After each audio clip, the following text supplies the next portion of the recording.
Hello, everyone, and welcome back to Soft Stories. I'm Stratton, and this is Pepper, and today we are going to be continuing our reading of the Memoirs of Sherlock Holmes by Sir Arthur Conan Doyle. Previously, we had heard the story of Silver Blaze, a prize-winning horse who had gotten lost on the Yorkshire moors, a fate from which only Holmes could spare him. Let's see what's in store for us today as we begin our next adventure, which is entitled The Cardboard Box. Let's dive right in.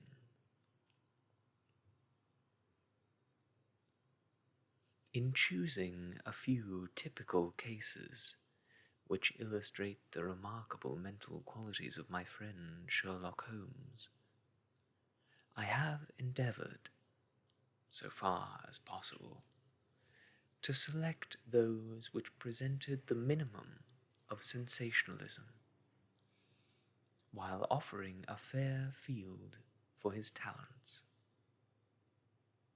It is, however, unfortunately impossible entirely to separate the sensational from the criminal, and a chronicler is left in the dilemma that he must either sacrifice details which are essential to his statement, and so give a false impression of the problem, or he must use matter which chance, and not choice, has provided him with.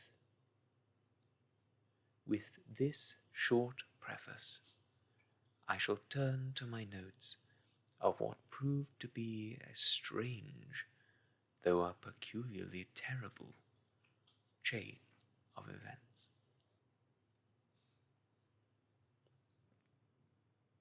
It was a blazing hot day in August. Baker Street was like an oven, and the glare of the sunlight upon the yellow brickwork of the house across the street was painful to the eye. It was hard to believe that these were the same walls which loomed so gloomily through the fogs of winter. Our blinds were half drawn, and Holmes lay curled upon the sofa, reading and rereading a letter which he had received by the morning post.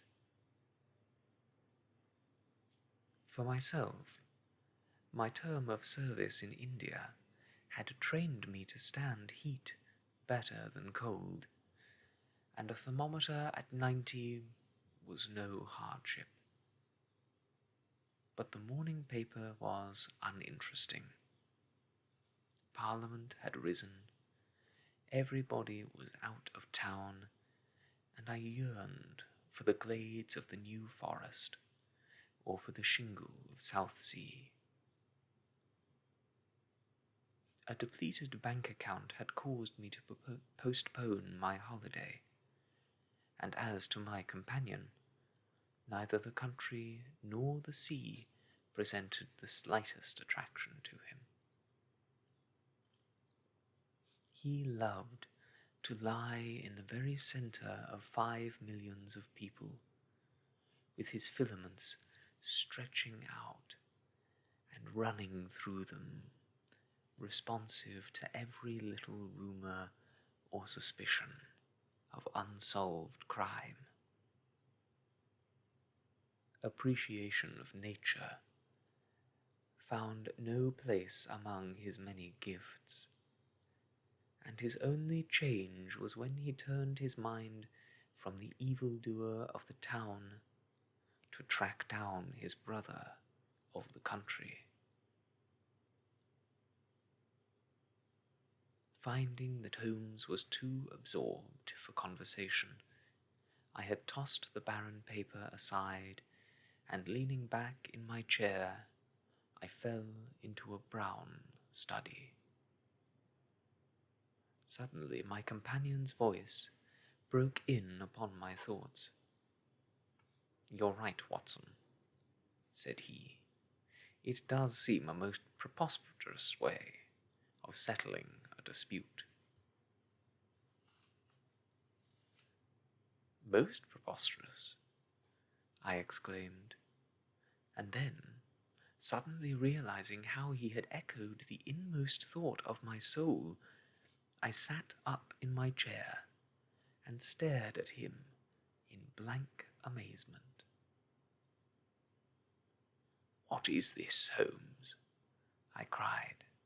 "This is beyond anything which I could have imagined." He laughed heartily at my perplexity. "You remember," said he, "that some little time ago, when I read you the passage in one of Poe's sketches, in which a close reasoner follows the unspoken thoughts of his companion, you were inclined to treat the matter as a mere tour de force of the author. On my remarking that I was constantly in the habit of doing the same thing, you expressed credulity." "Oh, no." "Perhaps not with your tongue, my dear Watson, but certainly with your eyebrows.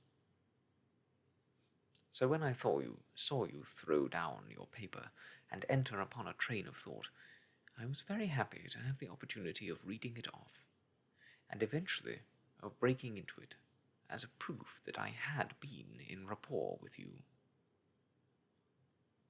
But I was still far from satisfied. "In the sample which you read to me," said I, "the reasoner drew his conclusions from the actions of the man whom he observed. If I remember right, he stumbled over a heap of stones, looked up at the stars, and so on. But I have been seated quietly in my chair, and what clues can I have given you?" "You do yourself an injustice. The features are given to man as the means by which he shall express his emotions, and yours are faithful servants."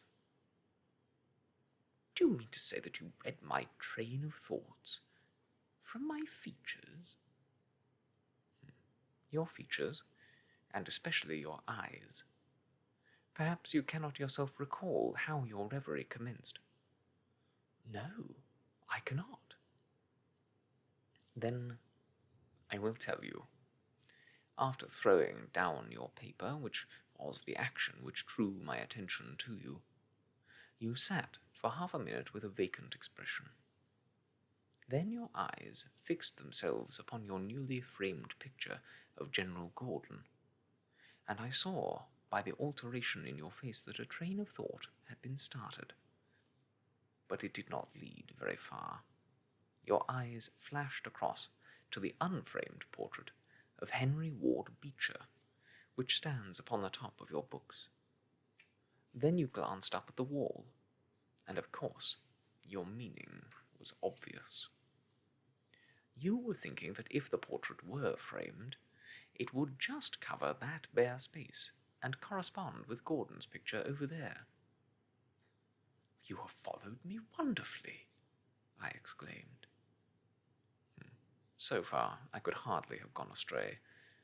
But now your thoughts were back to Beecher, and you looked hard across as if you were studying the character in his features.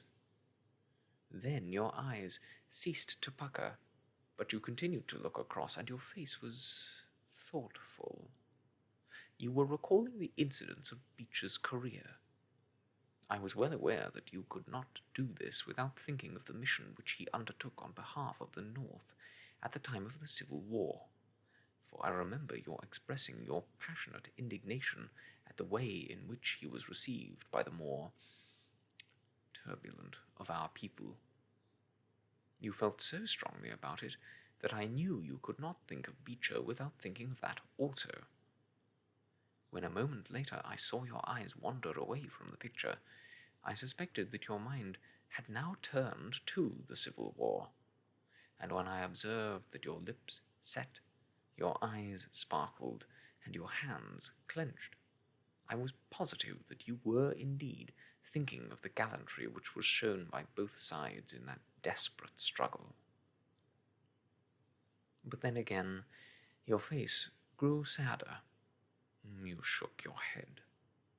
You were dwelling upon the sadness and horror and useless waste of life. Your hand stole towards your own old wound, and a smile quivered on your lips, which showed me that the ridiculous side of this method of settling international questions had forced itself upon your mind. At this point, I agreed with you that it was preposterous, and was glad to find that my deductions had been correct. "Absolutely," said I, "and now that you've explained it, I confess that I am as amazed as before." "It was very superficial, my dear Watson, I assure you. I should not have intruded it upon your attention had you not shown some incredulity the other day. But I have in my hands here a little problem which might prove to be more difficult of solution than my small essay in thought-reading. Have you observed in the paper a short paragraph referring to the remarkable contents of a packet sent through the post to Miss Cushing of Cross Street, Croydon?" "No, I saw nothing." "Ah, then you must have overlooked it. Just toss it over to me. Here it is, under the financial column. Perhaps you would be good enough to read it aloud." I picked up the paper which he had thrown back to me, and read the paragraph indicated. It was headed, "A Gruesome Packet." "Miss Susan Cushing, living at Cross Street, Croydon, has been made the victim of what must be regarded as a peculiarly revolting practical joke, unless some more sinister meaning should prove to be attached to the incident. At 2 o'clock yesterday afternoon, a small packet wrapped in brown paper was handed in by the postman. A cardboard box was inside, which was filled with coarse salt. On emptying this, Miss Cushing was horrified to find 2 human ears, apparently quite freshly severed. The box had been sent by parcel post from Belfast upon that morning before. There is no indication as to the sender, and the matter is the more mysterious as Miss Cushing, who is a maiden lady of 50, has led a most retired life, and has so few acquaintances or correspondents that it is a rare event for her to receive anything through the post. Some years ago, however, when she resided at Penge, she let apartments in her house to 3 young medical students, whom she was obliged to get rid of on account of their noisy and irregular habits. The police are of the opinion that this outrage may have been perpetrated upon Miss Cushing by these youths, who owed her a grudge, and who hoped to frighten her by sending her these relics of the dissecting rooms. Some probability is lent to the theory by the fact that one of these students came from the north of Ireland, and, to the best of Miss Cushing's belief, from Belfast. In the meantime, the matter is being actively investigated, Mr. Lestrade, one of the very smartest of our detective officers, being in charge of the case. "So much for the Daily Chronicle," said Holmes, as I finished reading. "Now for our friend Lestrade. I had a note from him this morning, in which he says, "I think that this case is very much in your line. We have every hope of clearing the matter up, but we find a little difficulty in getting anything to work upon. We have, of course, wired to the Belfast post office, but a large number of parcels were handed in upon that day, and they have no means of identifying this particular one, or of remembering the sender. The box is a half-pound box of honeydew tobacco, and does not help us in any way.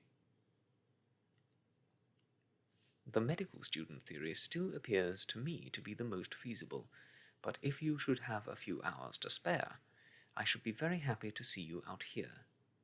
I shall be either at the house or in the police station all day. What say you, Watson? Can you rise superior to the heat and run down to Croydon with me on the off chance of a case for your annals? I was longing for something to do. You shall have it then. Ring for our boots, and tell them to order a cab. I'll be back in a moment when I have changed my dressing gown and filled my cigar case." A shower of rain fell while we were in the train, and the heat was far less oppressive in Croydon than in town. Holmes had sent on a wire, so that Lestrade, as wiry, as dapper, and as ferret-like as ever, was waiting for us at the station.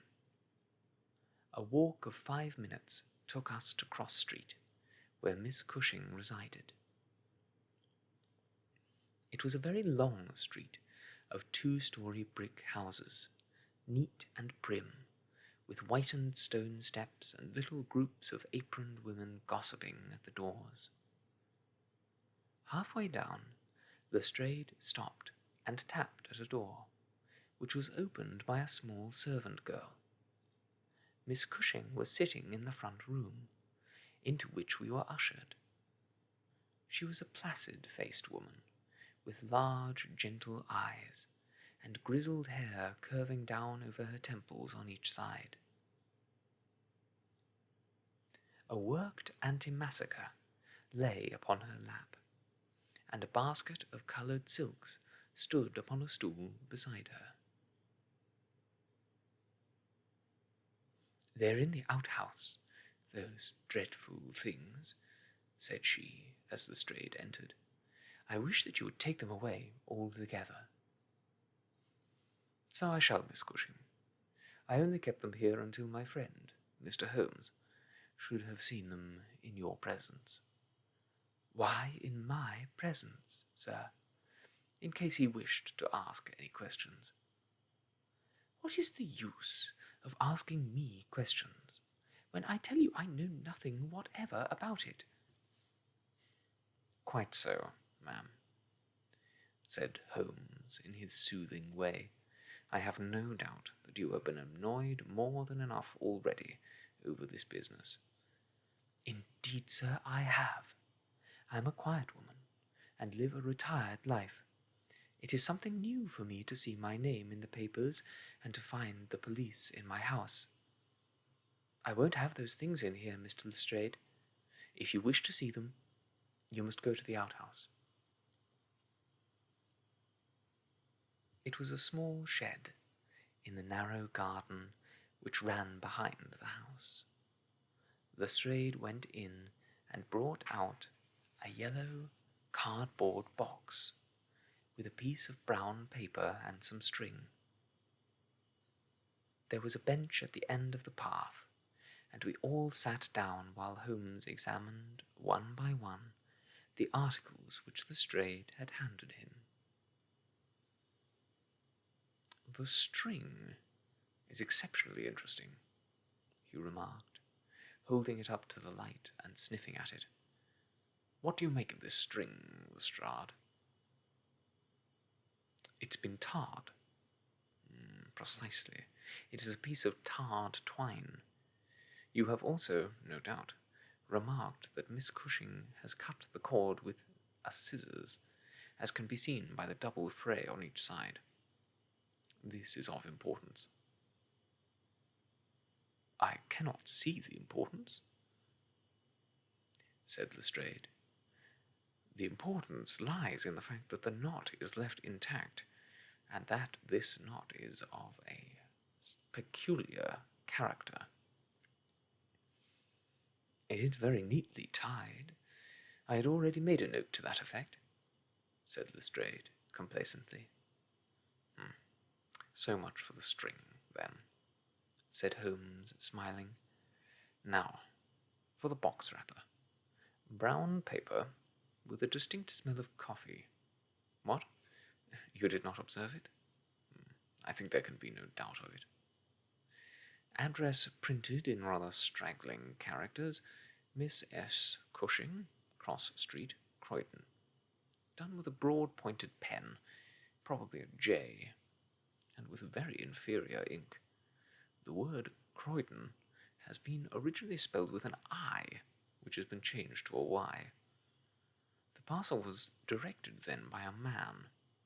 The printing is distinctly masculine, of limited education and unacquainted with the town of Croydon. So far, so good.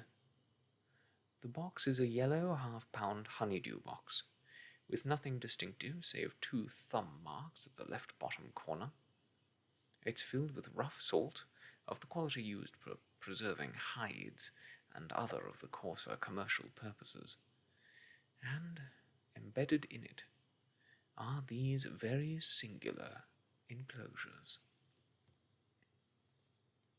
He took out the 2 ears as he spoke, and laying a board across his knee, he examined them minutely, while Lestrade and I, bending forward on each side of him, glanced alternately at the dreadful relics and at the thoughtful, eager face of our companion. Finally he returned them to the box once more, and sat for a while in deep meditation. You have observed, of course, he said at last, that the ears are not a pair. Yes, I have noticed that, but if this were the practical joke of some students from the dissecting rooms, it would be as easy for them to send 2 odd ears as a pair. Precisely. But this is not a practical joke. You're sure of it? The presumption is strongly against it. Bodies in the dissecting rooms are injected with preservative fluid. These ears bear no signs of this. They're fresh, too. They've been cut off with a blunt instrument, which would hardly happen if a student had done it. Again, carbolic or rectified spirits would be the preservatives which would suggest themselves to the medical mind. Certainly not rough salt. I repeat, there is no practical joke here, but that we are investigating a serious crime. A vague thrill ran through me as I listened to my companion's words, and I saw the stern gravity which had hardened his features. This brutal preliminary seemed to shadow forth some strange and inexplicable horror in the background. Lestrade, however, shook his head like a man who was only half convinced. There are objections to the joke theory, no doubt, said he, but there are much stronger reasons against the other. We know that this woman has led a most quiet and respectable life at Penge and here for the last 20 years. She's hardly been away from her home for a day during that time. Why on earth, then, should any criminal send her the proofs of his guilt? Especially as, unless she is a most consummate actress, she understands quite as little of the matter as we do. That is the problem which we have to solve, Holmes answered, and for my part I shall set about it by presuming that my reasoning is correct, and that a double murder has been committed. One of the ears is a woman's, small, finely formed, and pierced for an earring. The other is a man's, sunburned, discoloured, and also pierced for an earring. These two people are presumably dead, or we should have heard their story before now. Today's Friday. The packet was posted on Thursday morning. The tragedy, then, occurred on Wednesday or Tuesday, or earlier. If the two people were murdered, who but their murderer would have sent this sign of his work to Miss Cushing? We may take it that the sender of the packet is the man whom we want. But he must have some strong reason for sending Miss Cushing this packet. What reason, then? It must be to tell her that the deed was done, or to pain her, perhaps? But in that case she knows who it is. Does she know? I doubt it. If she knew, why should she call the police in? She might have buried the ears, and no one would have been the wiser. That is what she would have done if she had wished to shield the criminal. But if she does not wish to shield the criminal, she would have given his name. There's a tangle here, which needs straightening out.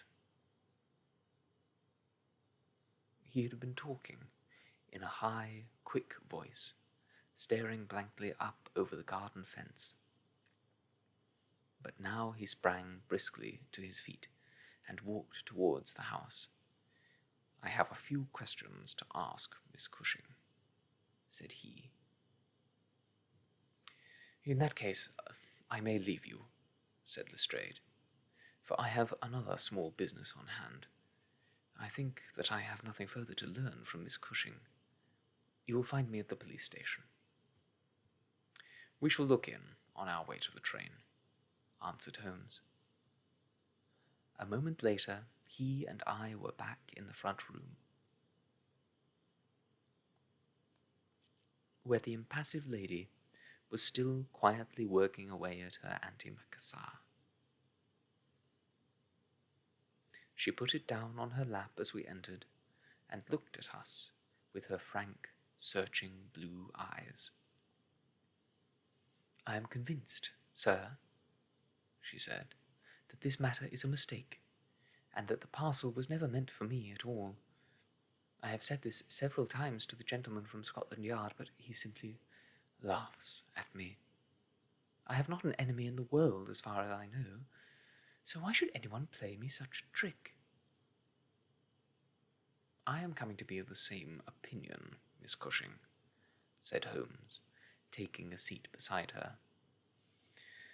I think that it is more than probable." He paused, and I was surprised, on glancing round, to see that he was staring with singular intentness at the lady's profile. Surprise and satisfaction were both for an instant to be read upon his eager face, though when she glanced round to find out the cause of his silence, he had become as demure as ever. I stared hard myself at her flat, grizzled hair, her trim cap, her little gilt earrings, her placid features, but I could see nothing which would account for my companion's evident excitement. There were one or two questions. "Oh, I am very weary of questions," cried Miss Cushing impatiently. "You have two sisters, I believe." "How could you know that?" "I observed the very instant that I entered the room that you have a portrait group of 3 ladies upon the mantelpiece, one of whom is undoubtedly yourself, while the others are so exceedingly like you that there could be no doubt of the relationship." "Yes, you're right. Those are my sisters, Sarah and Mary." "And here, at my elbow, is another portrait, taken at Liverpool, of your younger sister, in the company of a man who appears to be a steward by his uniform. I observe that she was unmarried at the time." "You are very quick at observing." "That is my trade." Well, you're quite right. But she was married to Mr. Browner a few days afterwards. He was on the South American line when that was taken, but he was so fond of her that he couldn't abide to leave her for so long, and he got into the Liverpool and London boats. Ah. The Conqueror, perhaps? No. The May Day, when last I heard. Jim came down here to see me once. That was before he broke the pledge, but afterward he would always take drink when he was ashore, and a little drink would send him stark, staring mad. Oh, it was a bad day that he ever took a glass in his hand again. First he dropped me, then he quarrelled with Sarah, and now that Mary has stopped writing, we don't know how things are going with them. It was evident that Miss Cushing had come upon a subject on which she felt very deeply. Like most people who lead a lonely life, she was shy at first, but ended by becoming extremely communicative. She told us many details about her brother-in-law, the steward, and then, wandering off on the subject of her former lodgers, the medical students, she gave us a long account of their delinquencies, with their names and those of their hospitals. Holmes listened attentively to everything, throwing in a question from time to time. "About your second sister, Sarah," said he. "I wonder, since you are both maiden ladies, that you do not keep house together. Oh, you don't know Sarah's temper, or you would wonder no more. I tried it when I came to Croydon, and we kept on until about 2 months ago, when we had to part. I don't want to say a word against my own sister, but she was always meddlesome, and hard to please was Sarah." "You say that she quarrelled with your Liverpool relations?" "Yes, and they were the best of friends at one time. Why, she went up there to live in order to be near them. And now she has no word hard enough for Jim Browner. The last 6 months that she was here she would speak of nothing but his drinking and his ways. He had caught her meddling, I suspect, and given her a bit of his mind, and that was the start of it." "Thank you, Miss Cushing," said Holmes, rising and bowing. "Your sister Sarah lives, I think you said, at New Street. Wallington? Goodbye, and I am very sorry that you should have been troubled over a case with which, as you say, you have nothing whatever to do." There was a cab passing as we came out, and Holmes hailed it. "How far to Wallington?" "Only about a mile, sir." "Very good. Jump in, Watson. We must strike while the iron is hot. Simple as the case is, there have been 1 or 2 very instructive details in connection with it. Just pull up at a telegraph office as you pass, cabby." Holmes sent off a short wire, and for the rest of the drive lay back in the cab, with his hat tilted over his nose to keep the sun from his face. Our driver pulled up at a house which was not unlike the one which we had just quitted. My companion ordered him to wait, and had his hand upon the knocker, when the door opened, and a grave young gentleman in black, with a very shiny hat, appeared on the step. "Is Miss Cushing at home?" asked Holmes. "Miss Sarah Cushing is extremely ill," said he. "She's been suffering since yesterday from brain symptoms of great severity. As her medical adviser, I cannot possibly take the responsibility of allowing anyone to see her. I should recommend you to call again in 10 days. He drew on his gloves, closed the door, and marched off down the street. "Well, if we can't, we can't," said Holmes cheerfully. Perhaps she could not, or would not, have told you much. I did not wish her to tell me anything. I only wanted to look at her. However, I think that I have got all that I want. Drive us to some decent hotel, cabby, where we may have some lunch, and afterwards we shall drop down upon friend Lestrade at the police station. We had a pleasant little meal together, during which Holmes would talk about nothing but violins, narrating with great exultation how he had purchased his own Stradivarius, which was worth at least 500 guineas, at a Jew broker's in Tottenham Court Road for 55 shillings. This led him to Paganini, and we sat for an hour over a bottle of claret while he told me anecdote after anecdote of that extraordinary man. The afternoon was far advanced, and the hot glare had softened into a mellow glow before we found ourselves at the police station. Lestrade was waiting for us at the door. "A telegram for you, Mr. Holmes," said he. "Ha! It is the answer." He tore it open, glanced his eyes over it, and crumpled it into his pocket. "That's all right," said he. "Have you found anything?" "I have found out everything." "What?" Lestrade stared at him in amazement. "You are joking. I was never more serious in my life. A shocking crime has been committed, and I think I have now laid bare every detail of it." "And the criminal?" Holmes scribbled a few words upon the back of one of his visiting cards, and threw it over to Lestrade. "That is the name," he said. "You cannot effect an arrest until tomorrow night at the earliest. I should prefer that you do not mention my name at all in connection with the case, as I choose to be only associated with those crimes which present some difficulty in their solution.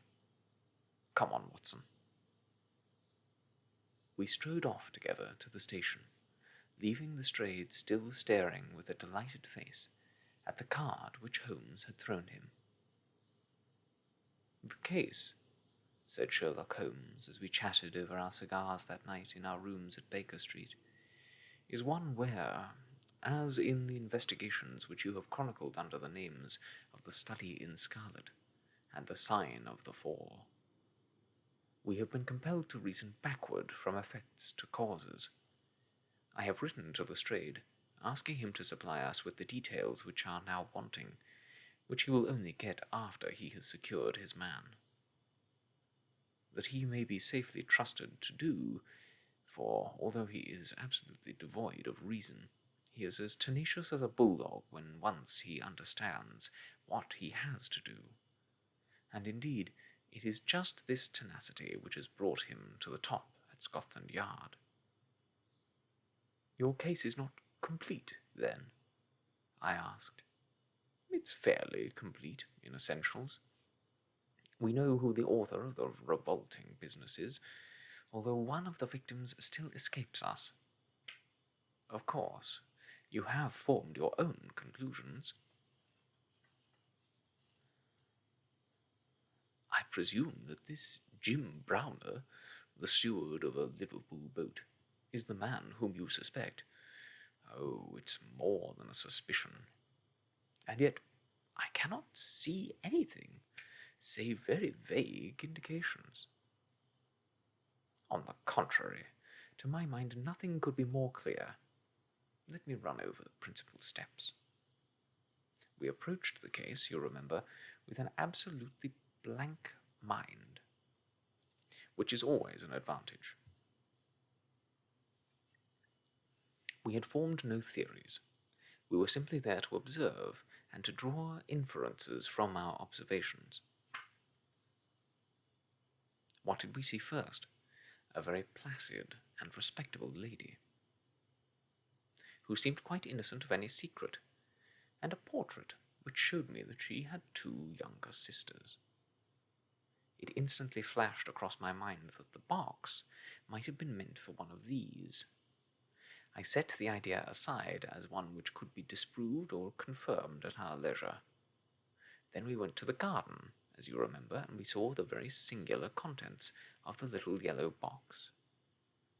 The string was of the quality which is used by sailmakers aboard ship, and at once a whiff of the sea was perceptible in our investigation, when I observed that the knot was one which is popular with sailors, that the parcel had been posted at a port, and that the male ear was pierced for an earring, which is so much more common among sailors than landsmen.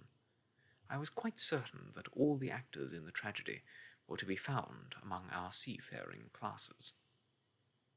When I came to examine the address of the packet, I observed that it was to Miss S. Cushing. Now, the oldest sister would, of course, be Miss Cushing, and though her initial was S, it might belong to one of the others as well. In that case, we should have to commence our investigation from a fresh basis altogether. I therefore went into the house with the intention of clearing up this point. I was about to assure Miss Cushing that I was convinced that a mistake had been made, when you may remember that I came suddenly to a stop. The fact was that I had just seen something which filled me with surprise, and at the same time narrowed the field of our inquiry immensely. As a medical man, you are aware, Watson, that there is no part of the body which varies so much as the human ear. Each ear is, as a rule, quite distinctive, and varies from all others. In last year's Anthropological Journal you will find 2 short monographs from my pen upon the subject. I had, therefore, examined the ears in the box with the eyes of an expert, and had carefully noted their anatomical peculiarities. Imagine my surprise when, looking at Miss Cushing, I perceived that her ear corresponded exactly with the female ear I had just inspected. The matter was entirely beyond coincidence. There was the same shortening of the pinna, the same broad curve of the upper lobe, the same convolution of the inner cartilage. In all essentials, it was the same ear. Of course, I saw at once the enormous importance of the observation. It was evident that the victim was a blood relation, and probably a very close one. I began to talk to her about her family, and you may remember that she, at once, gave us exceedingly valuable details.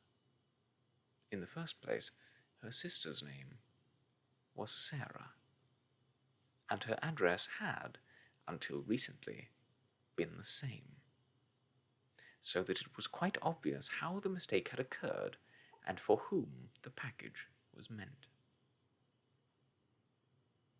Then we heard of this steward, married to the 3rd sister, and learned that he had at one time been so intimate with Miss Sarah that she had actually gone up to Liverpool to be near the Browners, but a quarrel had afterwards divided them. This quarrel had put a stop to all communications for some months, so that if Browner had occasion to address a packet to Miss Sarah, he would undoubtedly have done so to her old address. And now the matter had begun to straighten itself out wonderfully. We had learned of the existence of this steward, an impulsive man of strong passions. You remember that he threw up what must have been a very superior berth in order to be nearer to his wife, subject, too, to occasional fits of hard drinking. We had reason to believe that his wife had been murdered, and that a man, presumably a seafaring man, had been murdered at the same time. Jealousy, of course, at once suggests itself as the motive for the crime. And why should these proofs of the deed be sent to Miss Sarah Cushing? Probably because during her residence in Liverpool she had some hand in bringing about the events which led to the tragedy. You will observe that this line of boats calls at Belfast, Dublin, and Waterford, so that, presuming that Browner had committed the deed, and had embarked at once upon his steamer, the Mayday, Belfast would be the first place at which he could post his terrible packet. A second solution was, at this stage, obviously possible, and though I thought it exceedingly unlikely, I was determined to elucidate it before going further. An unsuccessful lover might have killed Mr. and Mrs. Browner, and the male ear might have belonged to the husband. There were many objections to this theory, but it was conceivable. I therefore sent off a telegram to my friend Algar of the Liverpool force, and asked him to find out if Mrs. Browner were at home, and if Browner had departed in the Mayday. Then we went on to Wellington to visit Miss Sarah. I was curious, in the first place, to see how far the family ear had been reproduced in her. Then, of course, she might give us very important information, but I was not sanguine that she would. She must have heard of the business the day before, since all Croydon was ringing with it, and she alone could have understood for whom the packet was meant. If she had been willing to help justice, she probably would have communicated with the police already. However, it was clearly our duty to see her, so we went. We found that the news of the arrival of the packet, for which her illness dated from that time, had such an effect on her as to bring on brain fever. It was clearer than ever that she understood its full significance, but equally clear that we should have to wait some time for any assistance from her. However, we were really independent of her help. Our answers were waiting for us at the police station, where I directed Algar to send them. Nothing could be more conclusive. Mrs. Browner's house had been closed for more than 3 days, and the neighbours were of opinion that she had gone south to see her relatives. It had been ascertained at the shipping offices that Browner had left aboard the Mayday, and I calculated that she is due in the Thames tomorrow night. When he arrives, he will be met by the obtuse but resolute Lestrade, and I have no doubt that we shall have our details filled in. Sherlock Holmes was not disappointed in his expectations. 2 days later, he received a bulky envelope, which contained a short note from the detective, and a typewritten document, which covered several pages of foolscap. "Lestrade has got him all right," said Holmes, glancing up at me. "Perhaps it would interest you to hear what he says." My dear Mr. Holmes, in accordance with the scheme which we had formed in order to test our theories, the "we" is rather fine, Watson, is it not? I went down to the Albert Dock yesterday at 6 p.m. and boarded the SS Mayday, belonging to Liverpool, Dublin, and London Steam Packet Company. On inquiry, I found that there was a steward on board of the name of James Browner, and that he had acted during the voyage in such an extraordinary manner that the captain had been compelled to relieve him of his duties. On descending to his berth, I found him seated upon a chest, with his head sunk upon his hands, rocking himself to and fro.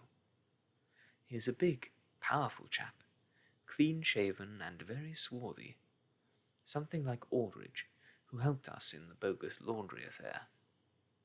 He jumped up when he heard my business, and I had my whistle to my lips to call for a couple of river police who were round the corner, but he seemed to have no heart in him, and he held out his hands quietly enough for the darbies.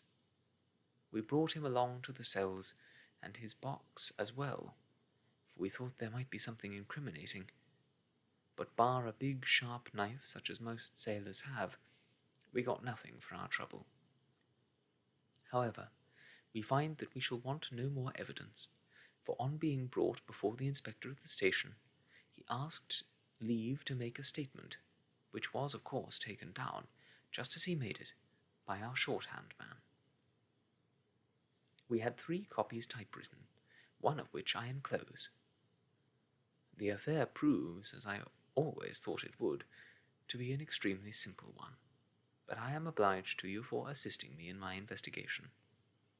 With kind regards, yours very truly, G. Lestrade. The investigation really was a very simple one, remarked Holmes. But I don't think it struck him in that light when he first called us in. However, let us see what Jim Browner has to say for himself. This is his statement, as made before Inspector Montgomery at the Shaldwell police station, and it has the advantage of being verbatim. Have I anything to say? Yeah, I have a deal to say. I have to make a clean breast of it all. You can hang me, or you can leave me alone. I don't care a plug which you do. I tell you, I've not shut an eye in sleep since I did it, and I don't believe I ever will again, until I get past all waking. Sometimes it's his face, but most generally it's hers. I'm never without one or the other before me. He looks frowning and black-like, but she has a kind of surprise upon her face. Ah, a white lamb. She might well be surprised when she read death on a face that had seldom looked anything but love upon her before. But it was Sarah's fault, and may the curse of a broken man put a blight on her and set the blood rotting in her veins. It's not that I want to clear myself. I know I went back to drink, like the beast that I was. But she would have forgiven me. She would have stuck as close to me as a rope to a block if that woman had never darkened our door. For Sarah Cushing loved me. That's the root of the business. She loved me until all her love turned to poisonous hate when she knew that I thought more of my wife's footmark in the mud than I did of her whole body and soul. There were 3 sisters together. The old one was just a good woman. The second was a devil. And the third was an angel. Sarah was 33 and Mary was 29 when I married. We were just as happy as the day was long when we set up house together, and in all Liverpool there was no better woman than my Mary. And then we asked Sarah up for a week, and the week grew into a month, and one thing led to another until she was just one of ourselves. I was blue ribbon at that time, and we were putting a little money by, and all was as bright as a new dollar. My God, whoever would have thought that it could have come to this? Whoever would have dreamed it? I used to be home for the weekends very often, and sometimes if the ship were held back for cargo I would have a whole week at a time. And in this way I saw a deal of my sister-in-law, Sarah. She was a fine, tall woman, black and quick and fierce, with a proud way of carrying her head, and a glint from her eye like a spark from a flint. But when little Mary was there, I never had a thought of her. And then I swear, on God's mercy, it had seemed to me sometimes that she'd like to be alone with me, or to coax me out on a walk with her. But I never thought anything of that. But one evening my eyes were opened. I'd come up from the ship and found my wife out, but Sarah at home. "Where's Mary?" I asked. "Oh, she's gone to pay some accounts." Oh, I was impatient and paced up and down the room. "Can't you be happy for 5 minutes without Mary, Jim?" says she. It's a bad compliment to me that you can't be contented with my society for so short a time. That's all right, my lass, said I, putting out my hand towards her in a kindly way. But she had it in both hers in an instant, and they burned as if she was in a fever. I looked into her eyes, and I read it all there. There was no need for her to speak, nor for me either. I frowned and drew my hand away. Then she stood by my side in silence for a bit, and then put up her hand and patted me on the shoulder. "Steady, old Jim," said she, and with a kind of mocking laugh she ran out of the room. Well, from that time Sarah hated me with her whole heart and soul, and she's a woman who can hate too. I was a fool to let her go biding with us, a besotted fool. But I never said a word to Mary, for I knew it would grieve her. Things went on, much as before, and after a time I began to find that there was a bit of a change in Mary herself. She had always been so trusting and innocent, but now she became queer and suspicious, wanting to know where I'd been and what I'd been doing, and whom my letters were from, and what I had in my pockets, and 1,000 such follies. Day by day, she grew queerer and more irritable, and we had ceaseless rows about nothing. I was fairly puzzled by it all. Sarah avoided me now, but she and Mary were just inseparable. I can see now how she was plotting and scheming and poisoning my wife's mind against me. But I was such a blind beetle, I couldn't understand it at the time. Then I broke my ribbon and began to drink again, but I think I should not have done it if Mary had been the same as ever. She had some reason to be disgusted with me now, and the gap between us began to be wider and wider. And then this Alec Fairbairn chipped in, and things became 1,000 times blacker. It was to see Sarah that he came to my house first, but soon it was to see us, for he was a man with winning ways, and he made friends wherever he went. He was a dashing, swaggering chap, smart and curled, who'd seen half the world and could talk of what he'd seen. He was good company, I won't deny it, and he had a wonderful polite ways about him for a sailor man, so that I think there must have been a time when he knew more of the poop than the forecastle. For a month he was in and out of my house, and never once did it cross my mind that harm might come of his soft, tricky ways. And then, at last, something made me suspect, and from that day my peace was gone forever. It was only a little thing, too. I'd come into the parlour unexpected, and as I walked in at the door I saw a light of welcome on my wife's face. But as she saw who it was, it faded again, and she turned away with a look of disappointment. That was enough for me.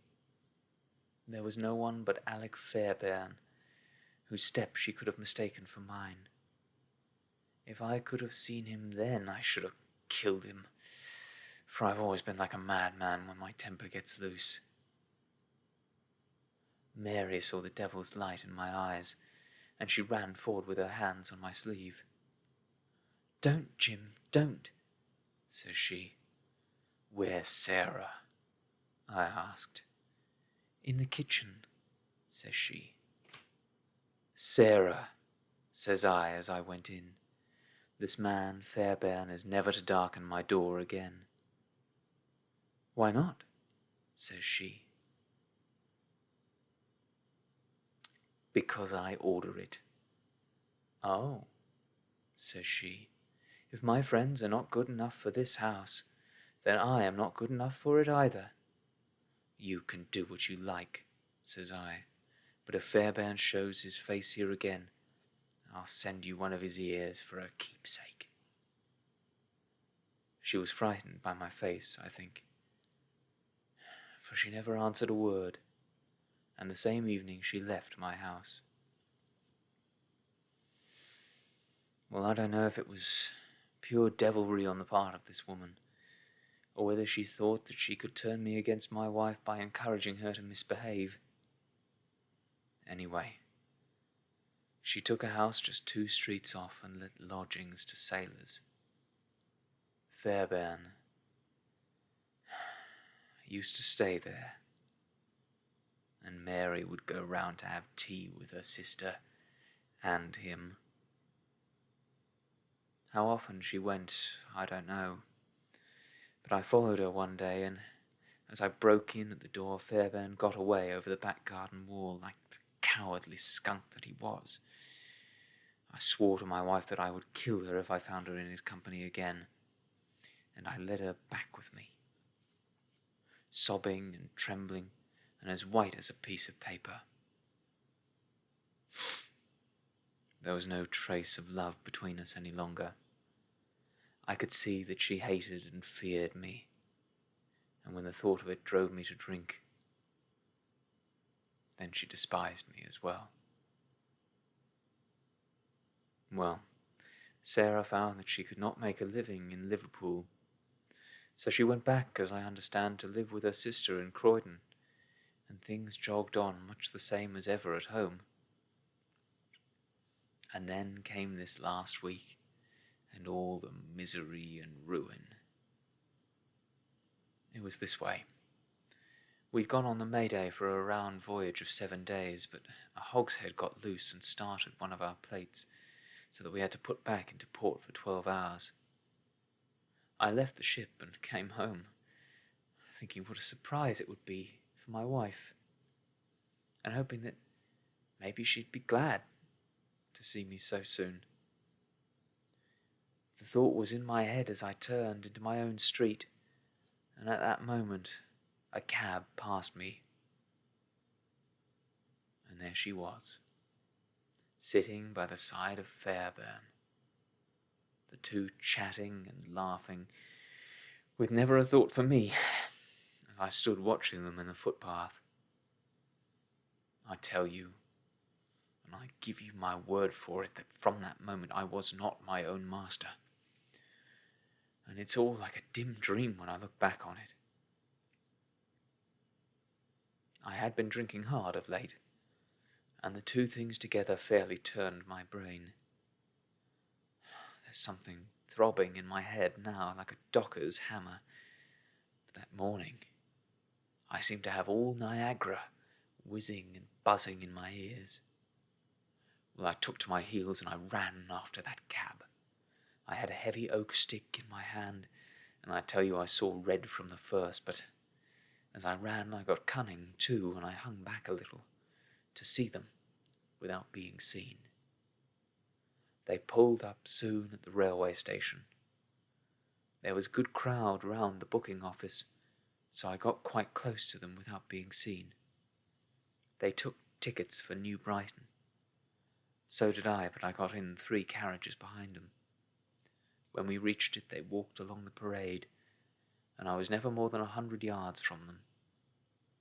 At last I saw them hire a boat and start for a row, for it was a very hot day, and they thought, no doubt, that it would be cooler on the water. It was just as if they'd been given into my hands. There was a bit of a haze, and you could not see more than a few 100 yards. I hired a boat for myself, and I pulled in after them. I could see the blur of their craft, but they were going nearly as fast as I, and they must have been a long mile from the shore before I caught them up. The haze was like a curtain all round us, and there were we 3 in the middle of it. My God, shall I ever forget their faces when they saw who was in the boat that was closing in upon them? She screamed out. He swore like a madman and jabbed at me with an oar, for he must have seen death in my eyes. I got past it and got one in with my stick that crushed his head like an egg. I would have spared her, perhaps, for my madness. But she threw her arms around him, crying out to him and calling him Alec. I struck again, and she lay stretched beside him. I was like a wild beast then that had tasted blood. If Sarah had been there, by the Lord, she would have joined them. I pulled out my knife and, well, there, I've said enough. It gave me kind of a savage joy when I thought of how Sarah would feel when she had such signs as these of what her meddling had brought about. Then I tied the bodies into the boat, stove a plank, and stood by until they'd sunk. I knew very well that the owner would think that they'd lost their bearings in the haze and had drifted off out to sea. I cleaned myself up, got back to land, and joined my ship, without a soul having a suspicion of what had passed. That night I made up the packet for Sarah Cushing, and the next day I sent it from Belfast. There you have the whole truth of it. You can hang me or do what you like with me, but you cannot punish me as I have been punished already. I cannot shut my eyes, but I see those two faces staring at me as they stared when my boat broke through the haze. I killed them quick, but they're killing me slow. And if I have another night of it, I shall be either mad or dead before morning.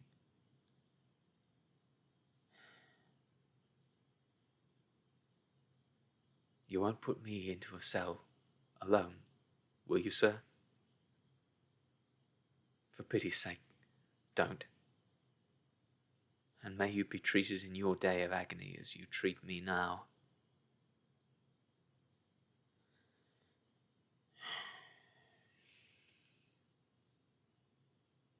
What is the meaning of it, Watson? Said Holmes solemnly, as he laid down the paper. What object is served by this circle of misery and violence and fear? It must tend to some end, or else our universe is ruled by chance, which is unthinkable. But what end? There's a great standing perennial problem, to which human reason is as far from an answer as ever.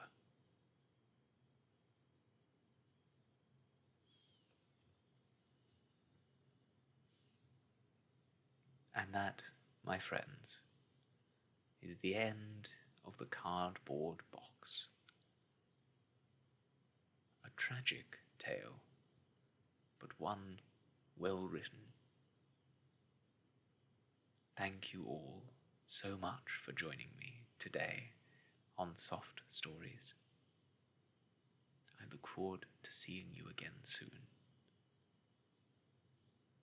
But now I must leave you. And until next we meet, I wish you all the best and goodbye.